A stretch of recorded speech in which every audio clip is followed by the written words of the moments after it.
Hi అండి, అందరికీ నమస్కారం. Welcome to my YouTube channel. ఈ వీడియోలో ఏపీ ఉద్యోగ మరియు పెన్షన్లకు పెండింగ్ బిల్లుల చెల్లింపుల తాజా సమాచారం అయితే తెలుసుకుందామండి. ఏప్రిల్ 30 లోపల మరికొన్ని బిల్లులు అయితే జమ కానున్నాయి.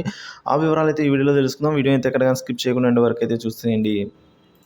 ఏప్రిల్లోనే 13,000 కోట్ల రూపాయల సేకరణ అండి. ఈ ఏడాది పరిమితిలో 4వ వంతు ఇప్పుడే అప్పుడు రుణం అయితే తీసుకుంటున్నారు. సో ఈ ఏడాదికి సంబంధించి కొత్త ఆర్థిక సంవత్సరం మొదలైంది కదండి. సో ఇందుకు సంబంధించిన 1/4 వంతు ఇప్పుడైతే తీసుకుంటూ ఉన్నారు. సో మరి ఇవన్నీ సేకరణ అంటే నగదు సేకరణ చేస్తున్నారండి. ఇవన్నీ కూడా బకాయిలు తీర్చడానికి, అలాగే చాలా వరకు ఇప్పుడైతే వివరాలు తెలుసుకుందాం. అప్పు పుట్టించేందుకు రాష్ట్ర ప్రభుత్వం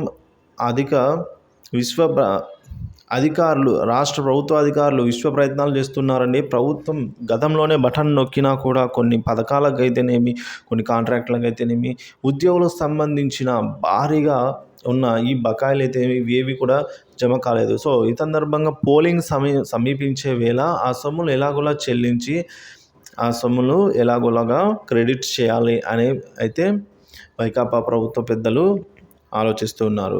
సో మే 13న రాష్ట్రంలో పోలింగ్ జరగనుండగా ఆలోపు సుమారుగా 16,000 కోట్ల రూపాయలు రుణాలు తెచ్చేందుకు అయితే ప్రయత్నం చేస్తున్నారు.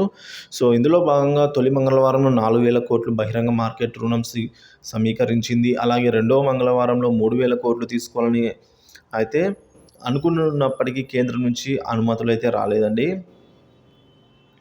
మరి ఆర్థిక శాఖ అధికారులు కొందరు ఢిల్లీ వచ్చి మంగళవారం నాటికైనా రుణం అనుమతి పొందేలా అయితే ప్రయత్నాలు చేస్తూ ఉన్నారు.